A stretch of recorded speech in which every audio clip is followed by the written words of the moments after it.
예, 미국은 어려운 가운데 성장률이 생각보다 좋게 나오고 있는데 우리는 성장률 쇼크를 받아들고요. 이 희비가 엇갈린 가운데 주식시장도 고민이 많습니다. 금융시장의 해법은 어디서 찾아야 될지 또 투자자들에 관한 아이디어까지 오늘 점검하겠습니다. 김영익 서강대학교 경제대학원 교수 모셨습니다. 교수님 어서 오십시오. 네, 안녕하십니까. 그러게 말입니다. 예. 글로벌 경제나 증시 흐름 정도만 쫓아가도 좋을 텐데 우리는 이제 이 경기도 부진하고 주가도 약합니다. 일단은 성장률이 이렇게 우리가 역성장이 나오고 미국하고 차이가 나는 그 원인은 어디 있는 걸까요? 예, 우리 경제 아시다시피 1분기 GDP가 전기비 마이너스 0.3%, 미국식으로 연율로 계산하면 마이너스 1.4%입니다. 예, 미국은 3.2%였죠. 우리 경제 성장률이 이렇게 마이너스가 난 것은 소비 증가세가 둔화된다다가 특히 수출, 투자가 큰 폭으로 감소했기 때문입니다. 예, 그래서 우리는 마이너스 성장했는데 미국은 3.2% 성장했는데요. 근데 미국 성장 내용을 보니까 질적으로 그렇게 좋지 않습니다. 3.2%에서 재고의 성장 기여도가 0.7%포인트. 그 다음에 순수출 기여도, 수출 마이너스 수입이죠. 그게 1%포인트예요. 근데 수입이 작년 4분기에 미리서 앞당겨지고 증가해가지고 1분기에는 수입이 좀 줄어들었어요. 그러니까 재고하고 수입 감소해서 성장했다. 미국 GDP를 수요 측면에서 부분별로 보면은 소비 꺾이고 투자 꺾이고 특히 건설 투자 많이 꺾이고 있거든요. 미국도 3.2% 성장했지만은 질적 내용으로 보면은 그렇게 긍정적으로 평가할 정도는 아니다. 이렇게 볼 수가 있겠고요. 이제 문제는 성장률 격차가 축소될 것인가 거기에 따라 달려 있는데요. 아마 우리 경제 2분기부터는 이제 플러스 성장으로 돌아서고 미국 1분기 성장률이 높았기 때문에 2분기, 3분기 하면서 성장률은 좀 둔화될 것 같습니다. 그래서 성장률 격차는 2분기, 3분기 가면서 줄어들 수 있다. 이렇게 내다볼 수가 있겠습니다. 미국도 기대치보다 좋은 3.2% 연율 성장이 질적 내용이 그리 좋은 것만은 아니라고 말씀하셨으나 국내 투자자나 국민들에게 별로 위안이 되는 얘기는 아닙니다. 우리는 실제로 안 좋으니까 미국은 수치는 좋지만 표면적으로는 좋지만 안 좋은 것 같아도 말이죠. 그러게요. 올해 우리 한국은행이 이제 성장률 목표치를 2.6에서 지난번에 이제 경제전망 하면서 2.5로 조금 내렸고요. 2% 초반, 1% 후반까지 보는 기관들도 나타나지 않습니까? 올해 전반적으로 우리 성장률이나 경제 상황은 어떨까요? 한국은행 이번 달에 성장률 전망치를 1월 2.6에서 2.5%로 내렸죠. 그런데 1분기 통계를 보니까요, 2.5% 달성하기는 정말 힘들겠구나. 특히 그 투자 쪽에서 제가 1분기 발표된 통계를 넣어보니까 모델이 완전히 헷갈려 버립니다. 그만큼 1분기가 충격이었다. 이렇게 볼 수가 있겠고요. 문제는 2분기부터 성장률이 좀 올라가기는 할 것 같습니다만 이제 잘해야지 한 2% 초반, 일부 외국계에서 전망하는 것처럼 1.8% 그 정도도 나올 수가 있을 것입니다. 노무라에서 그렇게 얘기했었죠.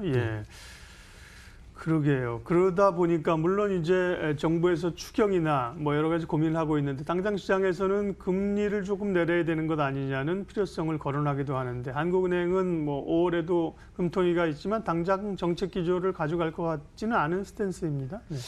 근데 저는 금리 내려야 된다고 보고 있거든요. 금리를 결정할 때 이제 가장 중요한 게 우리 경제가 능력만큼 성장하는가, 실제 GDP가 잠재 GDP만큼 성장하는가. 그런데 우리 잠재 성장률이 현재 제가 추정하면 2.9% 정도 나옵니다. 그런데 올해 성장해봤자 잘해봤자 한 2.23% 나올 텐데요. 능력 이하로 성장하죠. 그다음에 한국은행 중요한 목표가 물가 안정이에요. 통화정책 목표가 물가 안정과 금융 안정인데 물가 목표를 2% 설정해놨는데 3월까지 우리 소비자 물가가 전년 동기 대비 0.5%거든요.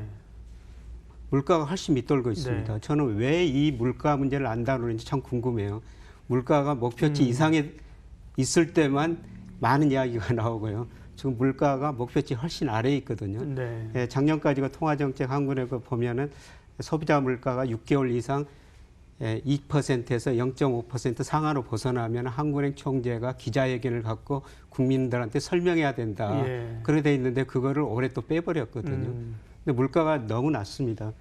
물론 우리가 체감 물가 가정주부들이 느끼는 체감 물가는 다릅니다만은 저는 우리 GDP 디플레이터가 작년에 0.3%, 지금 올해 소비자 물가가 0.5, 뭐 4월이 5월 2일 날 발표가 되는데요. 네. 거기도 굉장히 안정됐을 것 같습니다. 저는 우리 경제에서 서서히 디플레 조짐이 나타나고 있구나 그런 식으로 생각하는데 물가 문제를 좀 심각하게 증권사 리서치센터나 한국은행에서 좀 다뤄봤으면 하는 그런 생각이 듭니다. 오를 때는 이제 그런 문제를 많이 다루게 되는데요. 네. 이제 상당히 낮아진 거는 이제 언급을 안 하고 있다는 말씀이고 그런 물가 문제 말고도 이제 금리 역전에 따른 뭐 자금 유출 이런 것 때문에 금리를 사실 쉽사리 못 내리고 지난번에도 조금 한 차례 따라 올렸던 거 아닙니까? 그러면 내렸을 때 그런 우려는 크지 않다고 보시는 건가요? 예, 자금 유출은 제가 통계로 분석해 보니까 실질 금리가 더 영향을 줘요. 예. 명목 금리보다는. 네. 그런데 우리 실질 금리가 미국보다 더 높거든요. 네. 그래서 미국 10년 국채 수익률은 지금 2.5% 그쵸. 안팎인데 미국 소비자 물가는 뭐 2% 조금 밑돌고 있거든요. 미국 실질 금리는 0.6%. 네. 우리나라는 지금 국채 10년짜리 수익률이 1.9% 안팎인데 네. 소비자 물가가 0.5%.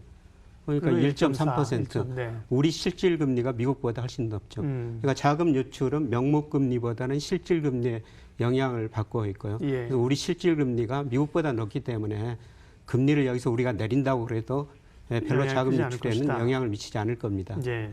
우리가 눈에 보이는 금리, 그 명목 금리에서 물가 상승률을 차감해 주는 것이 이제 실질 금리라고 하는 거죠. 실질 금리를 말씀하셨고요. 앞으로 이제 5월 접어들면서 글로벌 경제에서 이제 해결해야 될 것들은 뭡니까? 가장은 일단 미중 무역 협상을 또 얘기 안 할 수가 없는데요.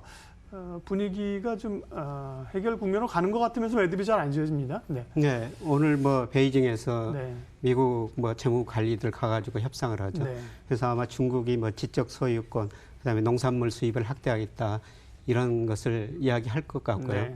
네. 그다음에 또 5월 8일 날 중국 협상단이 또 미국 가서 거기서 이제 최종 결론이 어느 정도 도출될 것 같습니다. 예.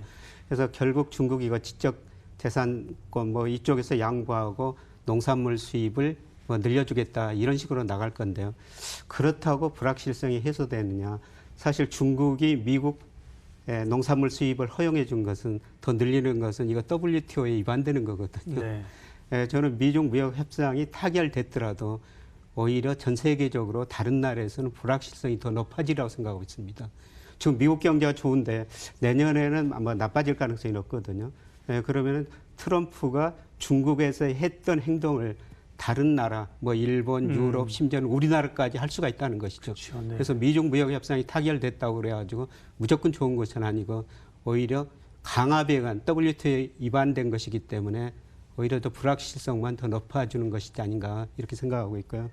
어제가 파이낸셜 타임즈에서 이런 기사가 뭐 칼럼으로 나왔었습니다. 네. 개들끼리 서로 물어뜯는 싸움이다 이런 식으로 표현을 하고 그림을 그려놨던데요. 네. 뭐 끝은 아닌 것 같습니다. 그렇군요. 네. 유럽의회 선거가 또 5월에 있습니다. 5월 23일부터 26일까지 일정이 되어 있는데요. 이제 유럽권 내의 어떤 정치 지형 리더십과 함께 이게 브렉시트 문제가 맞물려 있어서요. 그냥 주목하는 변수이죠. 예, 그렇습니다. 그래서 유럽의회 선거가 이달 말에 있는데요. 네. 뭐 의회 선거에서 이제 우리 관심사는 극우파들이 그동안 소수파였는데 얼마나 당선될 것인가. 네. 그러니까 참 사람들이 이거 먹고 살기가 쉽지 않기 때문에 그러니까 저 맥킨지에서 얼마 전에 이런 보고서를 냈는데요. 부모보다 가난한 자식 세대거든요. 그러니까 중위소득의 소득이 오히려 10년 전보다 줄어들고 있다는 것이죠. 그래서 극우파들이 얼마나 등장하고 이게 유로 정치에 얼마나 영향을 줄 것인가 그게 문제인데요. 네. 그것보다는 우리가 유로 경제 펀더멘털적으로 한번 생각해 봐야 될 것 같습니다. 이번 주에 유로 1분기 GDP가 발표되는데요. 뭐 컨센서스는 전분기 비 0.3%입니다. 그래서 미국보다는 상당히 좀 느린 성장을 하고 있고요. 특히 그 독일 경제에 관심을 가져야 될 것 같습니다. 독일이 우리나라 시사안봐도 많은데요. 예를 들어서 IMF가 뭐 1월하고 4월 세계경제 전망을 수정했는데 독일 경제를 1.9%에서 0.8%로 가장 크게 하향 조정했거든요. 네. 그러니까 경기가 나쁘면은 독일이 뭐 자동차 같은 거 많이 내구재 같은 걸 많이 생산하는데 경기가 나쁘면 내구재 소비가 안 되죠. 그래서 이번 거 경제 전망 수치 유로 경제 성장률 나오면서 유로 전체도 봐야 될 것 같습니다만은 독일 경제가 어떻게 되는지 이게 제일 관심사고요. 그다음에 조금 멀리 보면은 지금 유로 경제가 상대적으로 안 좋은데 또 10월에 드라기 총재가 정말 잘했다고 평가를 받고 있거든요. 이제 물러나죠. 예, 네. 10월에 물러나는데 예, 맞습니다. 예. 그것도 하나의 좀 리스크입니다, 그렇죠? 예, 네. 물러났을 때 과연 예. 드라기만큼 대체할 인물이 나올 수 있느냐. 지도력이 있을 것인가, 그런 인물이 있을 것인가, 예. 그것도 문제인 것 같습니다. 예, 그것도 중요한, 잘 얘기하지 않지만 중요한 포인트고요. 중국 상황은 어떻습니까? 중국은 이제 미중 무역 전쟁에서 큰 상흔을 입었다. 최근에 지표를 분명히 회복되는 것 같고, 그걸 선반영하면서 주가도 사실은 꽤 많이 올라오지 않았습니까? 중국 상황은요. 그러니까 전 세계적인 경제 지표가 올해 들어서 좀 반등을 했어요. 네. 예, 중국은 PMI 지수, 그다음에 미국 ISM 제조업 지수, 네. 그다음에 소매 판매 이런 것들이 반등하면서 경기가 회복되지 않느냐, 뭐 이런 진단들이 있었던 것 같은데요. 네. 저는 조금 더 멀리 내면은 장기적으로 성장 둔화 국면에서 이번 1사분기는 일시적인 상승 국면이었다. 다시 2분기, 3분기로 갈수록 경제 둔화될 지표가 것이다. 둔화될 예. 모습이 나타날 것이다. 이렇게 보고 있습니다. 특히 중국은 그동안 가감한 재정 정책, 뭐 통화 정책 완화 이런 기대로 주가가 올랐거든요. 예. 그런데 또 주가가 오르고 자산 가격도 오르니까 중국 중앙은행이 통화 정책은 좀 중립적으로 운영하겠다. 그러면서 지금 주가가 도정을 보고 있는데요. 중국은 너는 구조적으로 기업 구조 조정을 한번 하고 넘어가야 된다고 생각하고 있습니다. 그래서 저는 내년 상반기 가면은 미국 경제 지표들이 많이 둔화되고 중국의 대중 수출 줄어들면서 중국 기업들이 구조 조정할 수밖에 없다. 그래서 전반적으로 제가 그 세계 주가를 지금 1, 4분기 좀 제가 이렇게 낙관적으로는 보지는 않았는데요. 많이 올랐는데 네. 뭐 2분기는 조정이다. 그리고 3분기 좀 반등하다가 4분기 내년 상반기가 상당히 어려운 시점이다.